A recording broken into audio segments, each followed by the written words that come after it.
Olá pessoal, tudo bem? Estou aqui para mais um momento de live aí com vocês. Oi Andréia, oi Poliana, tudo bem? Para mim é sempre muito estranho ficar falando para uma câmera. Eu prefiro falar para os alunos, prefiro falar numa sala de aula, prefiro falar no ambiente de palestra, prefiro muito mais o cara a cara. Mas eu acho que é uma estratégia interessante para a gente tentar atingir mais pessoas e poder compartilhar um pouquinho dos meus conceitos, um pouquinho das ideias que a gente tem e principalmente receber feedback de vocês e entender um pouquinho a cabeça aí do mercado e a cabeça um pouquinho desse mercado, do setor da área de educação e dos pais que obviamente estão intrinsecamente ligados no mercado de educação. Então acho que a ideia é compartilhar um pouco. Estou aqui na minha segunda live, então ainda fico um pouco achando estranho, mas peço paciência aí de vocês. Gente, na última semana, umas 2 semanas atrás, quando eu fiz a primeira, algumas pessoas pediram para eu falar um pouquinho sobre o perfil do jovem. O perfil do jovem hoje nesse mercado, o perfil de hoje do jovem na sala de aula, se ele tem gosto pelo estudo, se ele gosta de aprender, se ele gosta de estudar. E aí eu elegi essa temática para bater um papo com vocês hoje. E aí o tema é, o jovem de hoje gosta de estudar? E aí eu queria que vocês fossem comentando aí, manda a sua pergunta, manda a sua dúvida, manda a sua ideia, manda a sua opinião, que vai ser um prazer poder compartilhar, tá bom? Primeiro, gente, primeiro ponto que eu anotei aqui para a gente conversar, é analisar o cenário. Então, vamos entender, esse jovem de hoje, de 14, 15 anos, que vai entrar no ensino médio em 2019, esse jovem nasceu em 2004. Ele nasceu em 2004, no mesmo ano do Facebook. Então ele nasceu junto com hoje uma das principais ferramentas de comunicação e de publicidade que existem no mundo. Esse jovem tinha 1 ano quando o YouTube foi lançado. O iPhone foi 2007, então ele tinha 2, 3 anos no máximo. O Spotify, que hoje eles usam tanto, é de 2008, então ele tinha 3 anos de idade. O WhatsApp, que a gente vive no dia a dia falando, é de 2009, então esse jovem tinha 4 anos, 5 anos. E o Netflix e o Instagram são de 2010. Então esse jovem tinha 5 anos quando o Netflix e o Instagram foram lançados. E hoje, em 2018, esse jovem com 14 anos, 13 anos, entrando ano que vem no ensino médio, para ele essas ferramentas são ferramentas absolutamente do dia a dia. Não são novidades como são para nós. Eu tenho 45 anos, para mim é uma novidade, a gente tem que se adaptar a essas ferramentas, a essas tecnologias. Para esses jovens, a velocidade do dedo deles, o polegar vai sofrer uma mutação daqui a muito, muito rápida, porque a velocidade com que eles digitam, a velocidade com que eles navegam é assustador. Mas por que eu estou falando desse cenário e por que eu estou falando dessas tecnologias? Em primeiro lugar, porque isso muda a forma do viver socialmente. Muda a nossa forma de viver e muda muito a forma de viver desse jovem. Esse jovem não aceita mais um broadcast, o que um canal de televisão define que ele vai assistir naquele horário, o que uma rádio define para ele naquele horário. Então você pode ver as rádios, os canais de TV tradicionais, eles estão migrando também para a internet. Por que isso? Porque o jovem ele quer assistir e quer ouvir o que ele quer naquele momento. Ele não está mais disposto a ouvir ou ver o que foi programado para a média. Ele quer sempre situações que ele escolheu. Agora, leva isso para a sala de aula. Então, isso é um desafio. Primeiro ponto, a gente está vivendo uma era de absoluta inundação de informação. Então, a gente está num cenário de muita tecnologia, um cenário de muitas cores, um cenário de muita informação. E esse jovem está inserido nesse cenário e está acostumado a usar essas tecnologias. Então, vai guardando esses pontos que quando a gente fizer a ponte lá com a escola, a gente faz a amarração. Então, o primeiro aspecto é esse mundo de tecnologia que para ele é tão natural, tão espontâneo, essa escolha por que música eu vou ouvir, que playlist eu vou ouvir, que filme, que série, que programa eu vou assistir, isso está muito fácil para ele, isso é muito claro. Agora, numa escola, ele tem a carga horária, ele tem as suas atividades. Então, o primeiro ponto é que esse cenário diferente que o jovem está inserido. O segundo ponto que eu queria trazer para vocês é o cenário empresarial. O cenário do mercado de trabalho. O cenário do mercado de trabalho está mudando muito do lucro para o propósito. está mudando muito da hierarquia para o network, está mudando muito do controle para o empoderamento, está mudando muito do privado para a transparência. Então, se está existindo essa mudança de forma de trabalhar, e a palavra que eu mais gosto é o significado que as coisas têm que ter para esse jovem, tem que ter um determinado propósito. E isso a gente também traz para a sala de aula. Isso a gente também traz para a escola. Estão me perguntando aqui, né? A Andréia está perguntando se isso não gera frustração para o jovem. Andréia, muito boa sua pergunta. Essa frustração pode... Eu não sou especialista, né? Não sou psicólogo, nem psicopedagogo para falar com profundidade, mas a sensação que eu tenho é que o jovem não está acostumado a adiar o prazer. Então o prazer tem que ser muito imediato. Ele quer assistir um filme, ele quer ouvir uma música, ele quer jogar um game, ele quer acessar um amigo. Sabe aquele momento que nós tínhamos que se esperar para poder encontrar com o amigo? Hoje ele não tem mais essa espera. Ele encontra com o amigo a hora que ele quiser. Isso não é ruim, tá? É só diferente. Agora, o ser diferente faz com que ele não esteja acostumado a postergar um prazer. Ele está sempre de forma muito imediata. Ele quer assistir o filme, ele quer assistir a música, ele quer encontrar com as pessoas, e nesse cenário se encontra a escola. Então, pode sim gerar frustração, faz parte, mas a gente tem que aprender a lidar com isso. Mais na frente eu retomo isso, tá, André? Pois bem, então o mercado também está mudando. Se o mercado muda, o cenário é diferente. O mercado está exigindo que as empresas tenham mais significado, que tragam mais propósito para os seus colaboradores, que empoderem mais as pessoas na execução do seu dia a dia. Busca uma excelência maior. E tem mais um detalhe ainda.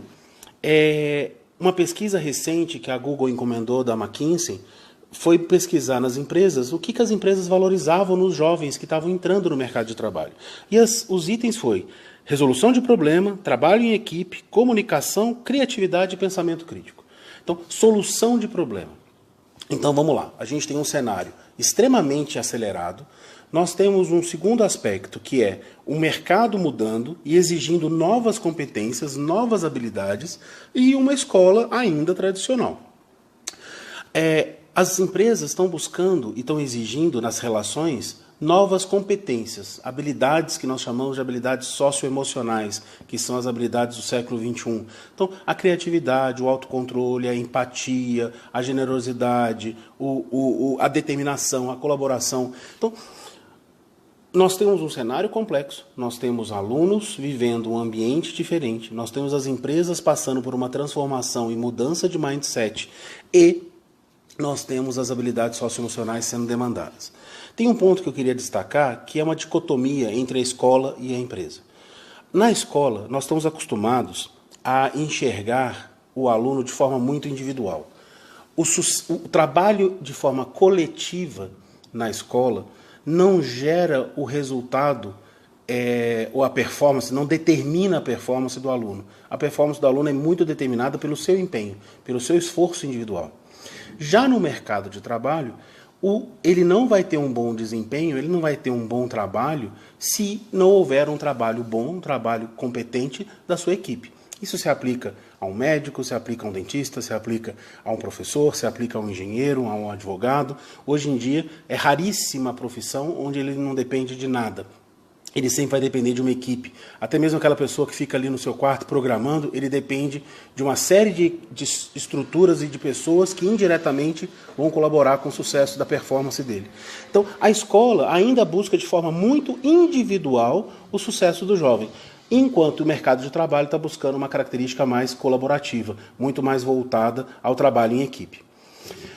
Vamos trazer mais um tempero para esse baú. Eu tenho 45 anos. 30 anos atrás, em 1988, quando eu estava entrando no ensino médio, nós tínhamos ali algumas características. Quais eram as minhas fontes de informação? O meu livro, o meu professor e a Barça, a minha enciclopédia. E eu ainda tinha minha avó, que eu ligava quando eu tinha alguma dúvida. Então, a minha informação era muito limitada. Hoje, esses jovens, eles são abarrotados de informação. Você está dando uma aula, e eu peço para eles, durante a aula, eles pesquisarem nas redes sociais, no Google, no Google Acadêmicos, informações correspondentes ou sobre aquilo. Hoje mesmo, eu estava dando uma aula, e a gente estava falando sobre máquinas térmicas, e os meninos estavam falando sobre as termoelétricas do Brasil e estavam citando as termoelétricas com o seu potencial de produção de megawatts. E aí na hora eu falei, gente, vamos pesquisar qual é o consumo de São José, e uma termoelétrica dessa abasteceria São José por quanto tempo? Então ali a gente já trouxe um problema que eles começaram a pesquisar. E aí joguei outro. Então, e agora com esse horário de verão? Quantos megawatts a gente economiza? Será que é legítimo? Será que não é? Tem notícias que colocam que é positivo, tem notícias que colocam que não. Então, repara, esses jovens, a informação está muito além do professor. Então, vamos lá. O que eu estou... o pessoal está colocando aqui. Eu queria... lembra, sou jovem nesse mundo de lives, então às vezes eu tenho que lembrar as boas práticas do manual da live, e as boas práticas dizem para a gente ir falando. Então o Maurício está aqui acompanhando. Tudo bom, Maurício? Que honra estar aqui com você. Segundo, então deixa eu dar uma olhadinha aqui nos meus outros equipamentos. Meus filhos de 18 anos e 11 anos amam estudar. Sabe por quê? Porque aqui em casa nós amamos estudar. Perfeito. É isso mesmo, Valério. Eu acho que a educação, a gente trabalha muito com exemplo. E, sim, queria agradecer a presença de todos. E um ponto importante, a Valéria aqui falando justamente sobre isso, eu já vou falar, Valéria, sobre algumas dicas que eu quero dar para os 4 cenários: escola, professores, pais e alunos, em relação à questão de estudar.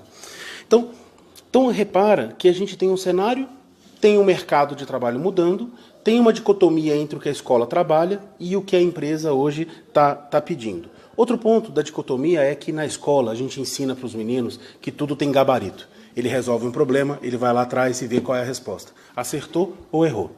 Seja uma questão de exatas ou uma questão de humanas. Enquanto que na vida real ele não vai ter gabarito. Raramente um problema ou uma solução, um problema complexo, tem uma solução certa. Ele vai ter possibilidades. E a gente vai viver o processo de decisão. A gente ensina na escola a achar respostas certas para as coisas, enquanto que na vida a gente sabe que isso não é verdade. Existem possibilidades que vão gerar consequências.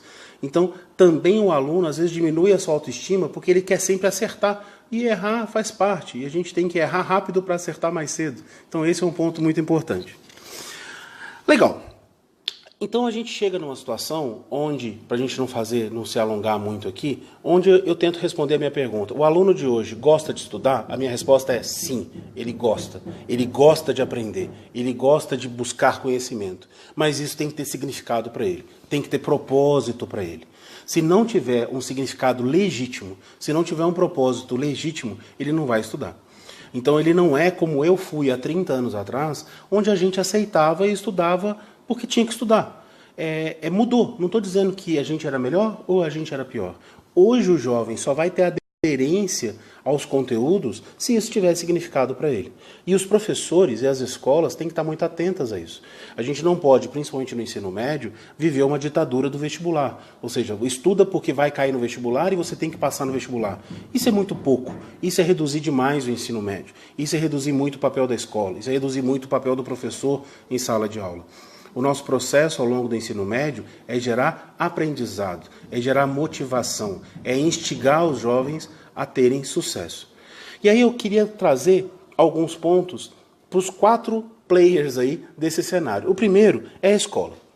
Então eu trouxe alguns pontos que eu considero importantes. Primeiro, obviamente, a escola tem que ter clara a sua missão, tem que ter claro o seu posicionamento de mercado, tem que ter seu planejamento estratégico, mas a escola ela tem que buscar mudar e avaliar o currículo que ela está trabalhando hoje. Então, se a escola não reavaliar o seu currículo, se a escola não avaliar, não reavaliar e não quiser sair da sua zona de conforto, em trazer novas disciplinas, de trazer novas estratégias para esse jovem, então você pode trazer o estudo da matemática, o estudo da estatística, estão construindo, por exemplo, infográficos. E isso vai motivar os meninos. Você vai ter aluno, como eu estou vendo aqui o Pedro Maia que está conectado, que são alunos que adoram estudar exatas, alunos que gostam de matemática, de física, que têm uma paixão e um prazer, e eu vejo o brilho desses meninos estudando matemática e física. Tem alunos que vão amar estudar letras, estudar literatura, estudar línguas. Tem alunos que amam biologia. Então, cada aluno é desperto por uma paixão, por uma matéria, por um conceito. Esses dias eu estava conversando com os meninos e eu falei assim, André, a gente podia ter matérias que nos ensinassem a viver, né? Abrir conta em banco, que contas a gente vai pagar, quando a gente for para a faculdade, como é que eu vou escolher um apartamento, como é que eu alugo um apartamento, como é que eu moro numa pensão, como é que eu divido, como é que eu gerencio o meu orçamento, o dinheiro que eu tenho. Então, os meninos eles têm curiosidade em aprender coisas que são práticas e que eles vão ter significado. E dá para a gente trazer isso. Eu sou um professor de física que eu tenho a sorte de trabalhar uma matéria que é absolutamente prática. A física é a constatação do dia a dia. Então cabe a mim trazer as situações do dia a dia que esse jovem vive para ele poder entender, para ele poder trabalhar. Então, primeiro ponto, as escolas têm que analisar currículo. A gente tem que pensar seriamente na reestruturação do currículo e não é simplesmente BNCC, é muito acima da BNCC, que é a Base Nacional Curricular Comum. É avaliar os currículos que gerem conteúdo para os alunos de fato. Esses meninos têm que aprender coisas reais. Segundo ponto, trabalhem atividades em grupo, escolas. As escolas têm que avaliar mais em grupo, têm que avaliar mais competências socioemocionais, colaboração, trabalho em grupo, autoconhecimento, autocontrole, responsabilidade, autonomia. Então, fujam das avaliações tradicionais. Terceiro, tem que criar um ambiente de confiança, tem que criar um ambiente de empatia. A escola não pode ser um ambiente de absoluto desconfiança do aluno. Eu tenho muito orgulho de trabalhar numa escola onde os alunos fazem prova sem fiscal de prova. Por que eles têm que fazer a prova sem fiscal de prova? Porque eles têm que fazer a prova porque é uma avaliação de conhecimento. E eles não precisam ter a postura de colar ou de fazer, como eu costumo dizer, uso do gabarito alheio. Bom, a Gigi Baker aqui, a Gigi Baker, agora você está poderosa, né, Gi, com essa nova padaria. Mas é isso, Gi. A gente tem que ter paixão pelo que faz, assim como você está agora apaixonado aí pelo seu novo projeto, que vai trazer para São José dos Campos um pão com uma qualidade aí absurda. Obrigado aí pela audiência, tenho muito carinho por você. Então, a escola tem que ter um ambiente de confiança, de responsabilidade, de autonomia para o aluno. Então, as escolas busquem criar essa cultura dentro da sua escola. Se a gente trabalha a desconfiança, o que o aluno vai aprender? Simplesmente desconfiança. A gente tem que ter uma escuta honesta para o aluno e, por fim, e mais importante, investir em professores de qualidade. Então, investir em professores, formar professores, transformar professores e buscar sempre ter o melhor grupo de professores possíveis. É esse grupo que vai transformar a vida desses jovens e vai transformar a sua escola e vai transformar o Brasil. A gente precisa trabalhar com educação, porque só a educação que vai fazer o Brasil ser o país que a gente merece ser. Então, para as escolas, reavaliando, avaliação de currículo, criação de disciplinas que sejam engajantes, atividades em grupo, ambiente de confiança e responsabilidade, perguntar para o aluno se ele está gostando ou o que ele gostaria de estudar, tem espaço para isso, não se preocupar só com o vestibular, vamos trabalhar ali o ensino fundamental, o primeiro e o segundo ano, com o aprendizado, e lá no terceiro ano a gente se preocupa mais com o vestibular. E investir em professores de forma massiva. Para o professor, mudando agora, indo para o mundo, mais um mundo onde eu trabalho aí nas minhas manhãs, primeiro, preparar as aulas. E preparar as aulas é preparar a aula para aquele aluno. Eu tenho a Maitê, que é minha caçula, que tem 8 anos, um dia ela perguntou assim para mim, pai, física é muito difícil? Aí eu falei, por quê, filha? Eu falei, pai, eu vejo você estudando física todo dia, você não aprendeu ainda? Então, repara que para ela, eu estou estudando a física, ainda muito novinha, eu não estou aprendendo a física, eu estou vendo como que eu vou trabalhar a física com o meu aluno, qual é a melhor maneira, como que eu vou trazer exemplos atuais, que tipo de vídeo que eu posso trazer, que tipo de questionamento eu posso fazer, que tipo de avaliação eu posso fazer. Então, professor, prepare a sua aula com muito carinho, com muita paixão. Segundo ponto, trabalhe metodologias ativas. Busque como que eu posso trazer novas práticas de sala de aula e que tipo de tecnologia eu posso trazer que realmente vai impactar no aprendizado. Você não pode trazer a tecnologia como um show pirotécnico. Isso não adianta e o aluno é muito inteligente e ele percebe que isso é só para inglês ver. A tecnologia tem que ter, de fato, um processo. Ontem eu tive um momento muito especial no colégio, onde a gente está com um projeto de tutoria de alunos tutores Google, e eu fui adotado pelo Guilherme, que é um aluno meu da 2ª série do ensino médio, e o Guilherme ontem me deu uma aula sobre como usar as tecnologias da Google para melhorar a minha sala de aula. E aí o Guilherme uma hora virou para mim e falou assim, nossa, André, que gostoso a gente estar aqui junto e eu te ensinando como usar as ferramentas. E foi um momento muito bom mesmo, porque eu ali sei física e ele sabe como que eu posso fazer uma aula melhor, para que ele aprenda física. Então, a partir do momento que o professor sai um pouquinho do seu pedestal, e desculpem professores que estão me ouvindo, na hora que a gente sai um pouquinho desse pedestal e pergunta para o jovem, para o aluno, como que eu posso fazer melhor para que você goste mais e aprenda mais, é fundamental. Terceiro ponto, terceiro e quarto ponto, né, é mudar a forma de avaliação. Eu acho que isso é um ponto fundamental, onde o professor tem que buscar novas formas de avaliação. E isso ele tem que sentar com a escola e buscar estratégias diferentes, onde como que ele pode avaliar o seu aluno, que não seja aquela forma, boa e velha forma tradicional de avaliar através de uma prova escrita ou uma prova múltipla escolha. A gente não pode mais viver apenas disso. E tem outras N competências e formas de inteligência que a gente pode medir através de novas avaliações. Por fim, para os pais. Que tipo de conselho eu poderia deixar para os pais aí que estão me ouvindo? Primeiro, gente, eu sou pai de um menino maravilhoso, o Renan, de 12 anos, e da Maitê, de 8, que eu já citei aqui, eu sempre falo deles nas minhas aulas, nas minhas palestras. Primeiro é dialogar muito com o aluno. Então, eu acho que o papel do pai, fala assim, meu filho não está estudando muito. Converse com ele. Por que ele não está estudando? Ele não gosta da escola, ele não gosta do professor, ele não está se sentindo motivado, ele não vê significado, ele não vê sentido, ele gostaria de fazer outras coisas. Procure entender de forma legítima e não simplesmente criticar. Segundo, que foi o que foi colocado lá no início, mostre que conhecimento é bom, que estudar é bom, que adquirir conhecimento é bonito. Eles têm que entender que aprender é gostoso, que ter cultura é nobre, é bonito, é bom. Então, acho que o papel do pai é valorizar isso. Às vezes, infelizmente, eu encontro com alguns pais que falam assim, mas nossa, mas matemática é muito chato. Não, se o pai fala que matemática é muito chato, é tudo que o aluno precisa. O aluno fala assim, poxa,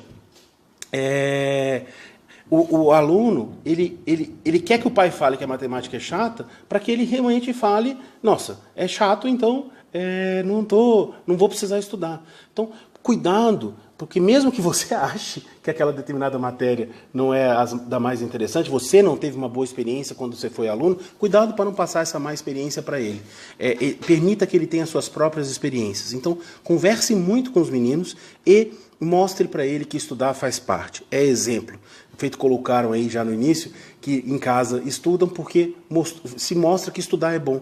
Então, eu conheço casos de alunos que estudam muito, onde os pais não estudam muito, e casos onde os alunos estudam pouco e os pais estudam muito. Então, não é uma relação absolutamente correta e sempre presente, mas é um bom caminho. Então, os pais mostrarem, valorizarem isso é muito importante. Dedicar tempo para os filhos. Então, eu falei de conversar, de dialogar, mas dedicar tempo. Tenha uma escuta honesta, se dedique a eles, ouça com tempo, com um coração aberto, o que eles têm para dizer. E, pai, fique muito perto da escola. A escola e os pais têm um papel muito próximo de trabalhar com o filho. Então, esteja próximo da escola. Permita que você vá mais na escola. Às vezes, então, a Mirella está colocando aqui, eu falo com paixão por essa explosão de conhecimento. Imagina, paixão eu tenho mesmo. Conhecimento eu estou buscando a cada dia ter mais. Mas vá para perto da escola. Não se afaste da escola. Se aproxime do seu filho e se aproxime da escola. É a escola, junto com você, que vão achar as estratégias certas. Porque você conhece seu filho muito bem. E a escola também conhece bem seu filho, ou pelo menos deveria conhecer. Lá no nosso colégio, a gente conhece muito bem cada aluno. E é essa parceria, pais, família e aluno e escola, que vão fazer com que o aluno goste de estudar. Então, essa aqui é a última dica aí para os pais. E para os alunos, eu queria deixar alguns pontos. Primeiro, você jovem que está me ouvindo aí, meu aluno, ou que eu não tenho o prazer de ser seu professor, se permita aprender. É uma das coisas mais bonitas que tem, é ter conhecimento, falar bem, buscar conhecer, ter cultura, ter repertório. Isso é tão importante. Então, o Fernando aqui, o Fernando Muro que está me ouvindo, só orgulho de você. Obrigado, Fernando, você é um querido. Você estava lá na aula hoje, onde a gente falou da termodinâmica, e você fez uma bela apresentação. Gostei muito da sua apresentação que você fez, foi o último a apresentar, e fez uma apresentação muito bonita sobre a história da termodinâmica. Tem uma frase que eu gosto muito que diz assim: a busca pelo conhecimento é uma busca do bem. Não se esqueçam nunca disso. Buscar conhecimento é uma busca do bem. É isso que vai fazer vocês evoluírem. Não, nada que acontecer no mundo vai tirar conhecimento de vocês. E conversem com seus pais, conversem com seus professores e conversem com as suas escolas. Conversar de uma forma tranquila, honesta, com bom propósito, com foco sempre em aprendizado, com foco sempre em aprender. Então, gente, resumindo um pouquinho a minha fala, é assim: o jovem gosta sim de estudar, o jovem gosta sim de aprender, tem que ter significado. Estamos num mundo muito mudado, com uma velocidade, uma aceleração de mudança muito grande, um mundo onde a gente está compartilhando informações, um mundo onde a gente tem a gente disputa a atenção do aluno o tempo inteiro, mas o aluno, sim, eu tenho convicção disso. Esses meus 26 anos de educação me trouxeram para essa conclusão, que eu fico muito feliz e muito otimista. Eles gostam de estudar. Agora tem que ter significado, tem que ter propósito. Então a escola tem que repensar seu currículo, a escola tem que repensar suas disciplinas, a sua forma de avaliar e a sua forma de ensinar. E de como que ele vai proporcionar o protagonismo real do aluno. Não dá mais para chegar numa escola onde fecha a porta, o professor dá aula por 100 minutos e fecha a porta e acabou. O aluno tem que falar, o aluno tem que participar. Os pais têm que ser exemplo. E os pais têm que estimular que ter cultura e ter conhecimento é importante. E tem que estar dialogando com os filhos. E para os professores preparem as suas aulas e não dá para dar a mesma aula que a gente deu ano passado. Tem que ser uma aula diferente. E para os meninos, não tenham dúvida que aprender é muito importante. Gente, eu queria... Deixa eu dar uma olhadinha aqui. A Poliana falando aqui, né? Em um ano a Júlia foi acolhida de uma maneira incrível pela escola. Sou apaixonada pelo Planck. Poliana, eu só tenho a agradecer a sua parceria. A Júlia é uma criança doce, uma jovem doce, já deixou de ser criança, né? É uma jovem muito querida por todos lá no colégio. E o mais importante é porque ela é uma moça que tem uma estrutura familiar muito boa, que busca sempre o aprendizado, né? Tem aqui também a Maria Cíntia. Oi, Maria Cíntia, tudo bem? Você foi uma das que pediu para a gente falar desse assunto. Ela coloca assim: mestre, a Duda quis fazer 5º ano preparatório para o colégio militar e ao final pediu para sair do colégio. Esse ano foi o 2º ano dela em outra escola. E agora ela quer sair. Ela está extremamente desmotivada com a postura de alguns alunos e professores. Eu estive muito na escola levando esses pontos de desconforto dela, mas teme por essa nova mudança. Qual a sua sugestão para lidar com a passagem de uma melhor forma? Maria Cíntia, eu acho que é dialogar muito com a escola. E se você sentir que a escola não está atendendo a sua expectativa e aquilo que é importante para a sua família, eu acho que tem que dar algumas oportunidades e tem que ter uma decisão familiar de repente buscar uma outra escola. A escola tem que ter um casamento de valores muito grande com a família. Por exemplo, no nosso colégio, não é toda a família que vai adotar os valores da escola. E eu entendo isso. Então, cada escola tem um posicionamento, tem um planejamento. Então, acho que tem que ter uma aliança muito grande da família com a escola. Os valores têm que bater. Então, e sempre ter o diálogo. Se você já tentou esse diálogo algumas vezes, Maria Cíntia, e não conseguiu o resultado que você queria, talvez o melhor modelo seja realmente buscar uma nova escola, e aí vale deixar muito claro as expectativas e fazer esse processo com muita calma, com muita responsabilidade, afinal de contas é o bem mais valioso que você tem. A Vanessa Bonde, parabéns, professor. E a Ana Luísa, professor, ouvir que você acabou de falar do meu filho, Fernando me encheu de... Deixa eu ver aqui, porque apesar do óculos... filho Fernando me encheu de orgulho e trouxe a certeza de que estamos no caminho certo para transformar nossos filhos em protagonistas das nossas vidas. Muitíssimo obrigado. Imagina, Ana Luísa, o Fernando é um querido e eu acho que é isso. E a gente consegue extrair dos meninos coisas incríveis. Você acredita, para quem está me ouvindo aqui, desculpa o momento coruja, hoje eu tive grupos de alunos que fizeram poesia sobre termodinâmica. Vocês acreditam nisso? Eles entregaram um trabalho na forma de poesia. Eu trabalho com física há 26 anos, sou autor de material didático há quase 18 e eu nunca tinha visto uma poesia sobre termodinâmica. Amanhã mesmo eu vou pedir para eles gravarem essa poesia e vou publicar aqui, se eles me permitirem, publicar aqui para vocês. Fiquei emocionado, eu recebi vídeos, eu recebi trabalhos impressos de forma variada. Quer dizer, na hora que você pede para os meninos fazerem um trabalho de forma criativa. E aí o principal aspecto do meu trabalho foi me entregue esse trabalho sobre termodinâmica de forma criativa. E eu me surpreendi, eu não tinha dúvida, mas eu me surpreendi muito positivamente com a forma como eles entregaram. Hoje eu fiquei emocionado quando eu vi eles me mostrando um vídeo que eles tinham feito e editado, poesias, a encenação de teatro. Duas semanas atrás, um dos grupos me apresentou uma encenação onde eles discutiam termodinâmica e gases ideais. Você vai falar que termodinâmica e gases ideais, por natureza, é um assunto que eles gostariam e que eles passariam o sábado produzindo um vídeo e pensando como fazer um poema? Então, eu acho que, eu não estou falando que eu tenho uma regra milagrosa, mas a regra que eu tenho é acreditar na capacidade deles de entregar um trabalho de forma criativa e de mostrar para eles que o que foi feito lá na Revolução Industrial, pelo Watt, na época que começou as primeiras máquinas térmicas, impacta na vida deles hoje. Então isso faz significado e eles ficam interessados e fazem excepcionais trabalhos.